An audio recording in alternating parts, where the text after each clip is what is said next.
Salut les pêcheurs, aujourd'hui on va voir à quel poisson appartient ces jolis filets et par la suite on va voir l'erreur que j'ai commise. Allez, c'est parti. Yo les amis, on se retrouve à la Pointe aux Sels avec Samuel. Ok, sa première session de chasse sous-marine aujourd'hui. Donc voilà, on inaugure un petit peu. Pointe aux Sels, meilleur spot pour commencer. Bon après le cyclone, la visée elle est pas forcément top, mais je pense qu'il devrait y avoir au moins 10 mètres. En tout cas j'espère. Moi mon objectif, allez, on essaie de sortir un gros perroquet comme ça, énorme, 5-6 kilos, ce serait cool. Et voilà, bon allez, bon visionnage. Au spot de la Pointe aux Sels, on se retrouve sur le parking. D'ailleurs ils ont refait le parking, donc c'est vraiment top. Il faut à peu près 5 minutes pour rejoindre le spot. Donc comme je vous l'ai dit, il y a le cyclone qui est passé. Et là on voit un petit peu une zone un peu plus foncée qui correspond à un manque de visibilité lié aux sédiments. Donc c'est vraiment un magnifique spot où on peut chasser pas très profond, de 10 à 15 mètres avec beaucoup de poissons. Là j'ai eu la chance d'observer une petite tortue imbriquée juste avant l'entrée dans l'eau avec le drone, donc je vous laisse l'image. Et aussi il y avait déjà d'autres chasseurs, donc si vous reconnaissez, n'hésitez pas à faire signe dans les commentaires. Et j'espère que vous avez une bonne chasse. Si vous souhaitez, je peux vous faire une jolie explication du spot de la Pointe aux Sels avec les mises à l'eau, comment s'y rendre, les différents tambans, là où il y a les patates, là où on peut croiser du thon, etc. Pour 500 likes, je vous fais cette vidéo tuto, car vous avez été vraiment nombreux dans les commentaires et dans le groupe à me demander voilà, où se situe la mise à l'eau, etc. On se retrouve pour la première apnée et comme vous pouvez le voir, la visibilité était finalement plutôt correcte. Voilà, j'estime qu'il y avait entre 15 et 18 mètres de visibilité. Et surtout sur le spot de la Réunion, il y a énormément de patates avec beaucoup de taches blanches. Du coup, on peut facilement se repérer, même lorsqu'il n'y a pas beaucoup de visible. Donc là, c'est cool. Là, j'étais en chasse d'un petit capucin. De toute façon, vous allez voir, il va revenir tout doucement. Il va s'aligner devant ma flèche. Et je vais pouvoir le récupérer. Et ce sera le premier poisson de la session que je vais finalement donner à Samuel pour qu'il puisse profiter du bon poisson de la Réunion.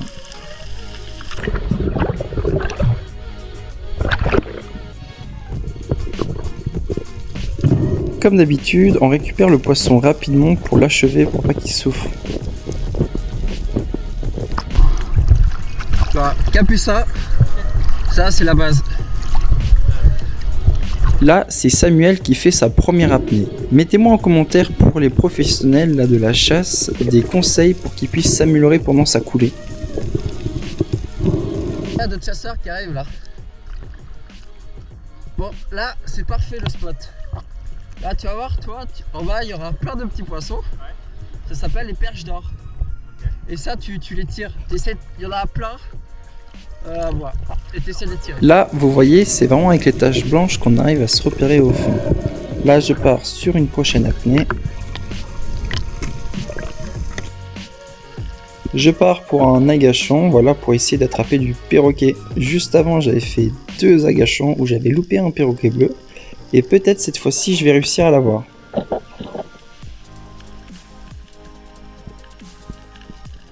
Donc je me trouve un petit spot entre les patates, un petit peu en contrebas, là où je serai bien caché. Je fais des appels de gorge.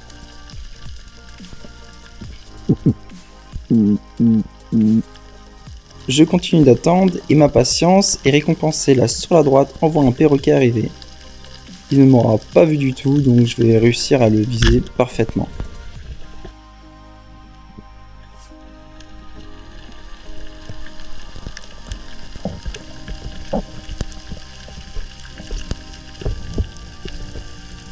Sur la prochaine apnée, comme je vous l'ai dit tout à l'heure, on était un petit peu au-dessus d'un banc de perches d'or. Du coup pour Samuel, c'était vraiment le top pour essayer de récupérer ses premiers poissons. Et là vous allez voir qu'il y en a vraiment beaucoup. Mais bon, moi j'essaie de plus chasser du gros perroquet avec mon fusil.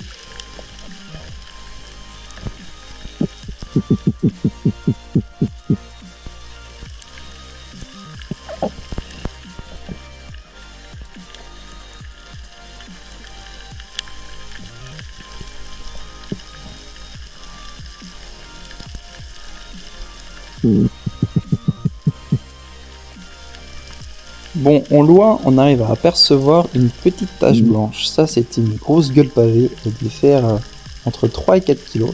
Donc, je vais essayer de l'attendre pour la tirer. Là, il y a vraiment beaucoup de poissons à tirer avec un plus petit fusil, je me régalerais personnellement.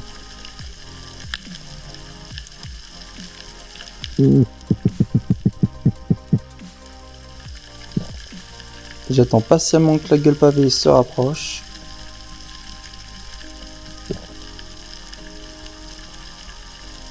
Elle s'avance un petit peu et là je décide de tirer. Mais malheureusement, je pense que je tire légèrement en avant, sur la droite ou en bas, ce qui me fait manquer le tir. Mais bon, pas grave.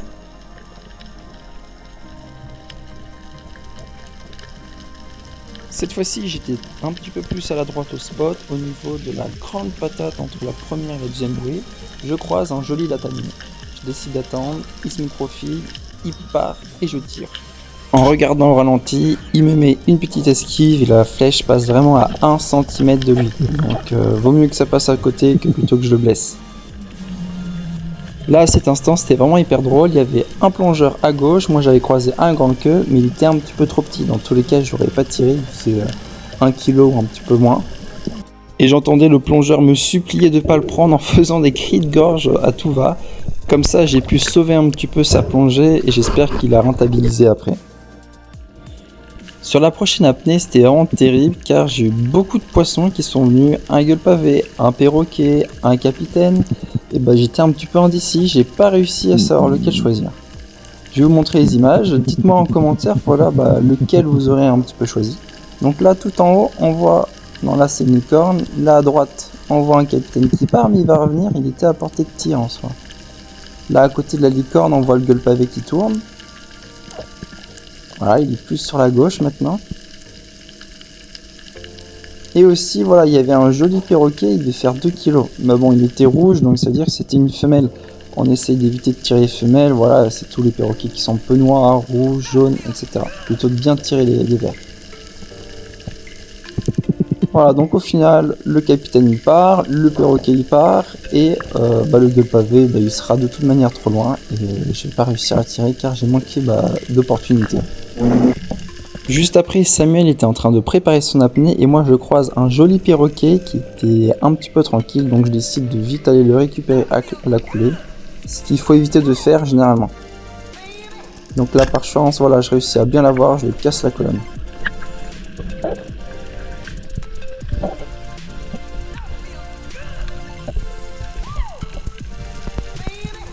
Désolé, je l'ai vu.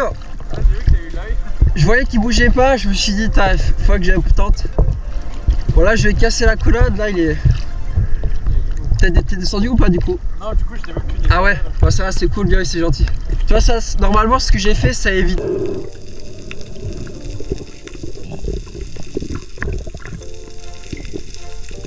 En allant plus sur la gauche, le récif il remonte et il nous permet de voir un petit peu plus de coraux.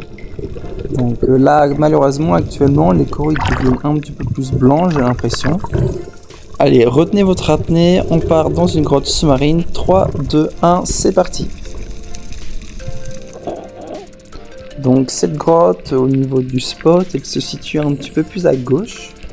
Et je pense avec 30 secondes d'apnée, ça suffit pour y aller, monter et descendre. Elle se situe à environ 10 mètres de profondeur. Voilà, c'est vraiment un petit passage et très chouette à faire. Bon, il y a rarement du poisson qui se cache à l'intérieur, mais bon, je me dis peut-être un zourite entre les roches. Donc ça vaut toujours le coup d'y aller aussi pour faire de belles images.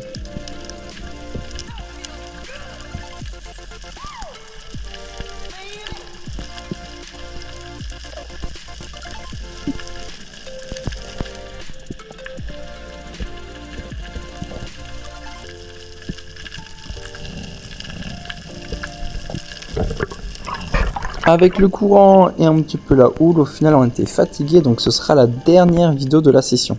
J'ai opté pour une technique un peu plus agressive, c'est-à-dire l'indienne. Vraiment, je me faufile entre les patates, les roches pour aller chercher le poisson.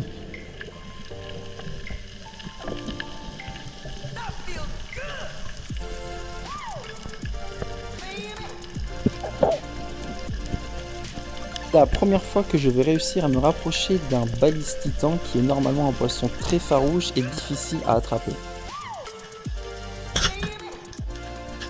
J'ai bien saisi l'opportunité, je ne l'ai pas loupé. Et là vous avez beaucoup de chance, j'ai réussi à avoir les images car la GoPro va s'éteindre avec plus de batterie, bah maintenant.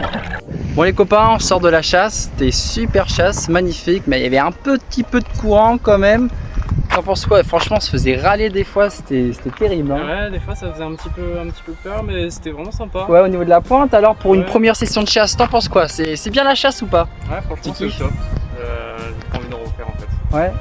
Et en plus, t'as tiré son premier poisson, bon du coup c'est un petit poisson chirurgien, je vais vous montrer en photo après. Mais celui-là il est bon franchement pour manger. Et moi, regardez ce que j'ai chassé. Bon, joli balise titan, il est arrivé pile devant moi, première à fois, espèce de bloqué. Ah celui-là, et je vais vous le montrer en vidéo comment je vais le préparer, il va être incroyable. Franchement, ça c'est une chair excellente. Faut juste réussir à casser la cuirasse, mais... Et aussi, voilà, on a fait du perroquet. Après la pesée, il fera finalement 4,5 kg. Donc maintenant on va venir à ma pire erreur les amis, j'ai voulu lever les filets de ce poisson, plus jamais de ma vie je lève les filets de ce poisson, j'ai mis 32 minutes. Bah je vous montre un hyperlapse, voilà j'ai sorti le sécateur, j'ai sorti le couteau à pain, j'en avais partout, c'était terrible. Parce que normalement ce que je fais, voilà, avec les espèces plus petites, je mets tout au four, je fais cuire tout au barbecue, comme ça bah, la cuirasse se fissure et c'est beaucoup plus facile à décoller. Et comme ça bah, on peut manger directement avec les amis. Donc prochaine fois je fais un énorme barbecue, on sera 7-8 si jamais j'en repêche un et ce sera beaucoup plus facilement. Mais bon, maintenant que c'est fait, j'ai réussi à lever les filets et je vais pouvoir tester bah, plusieurs recettes différentes.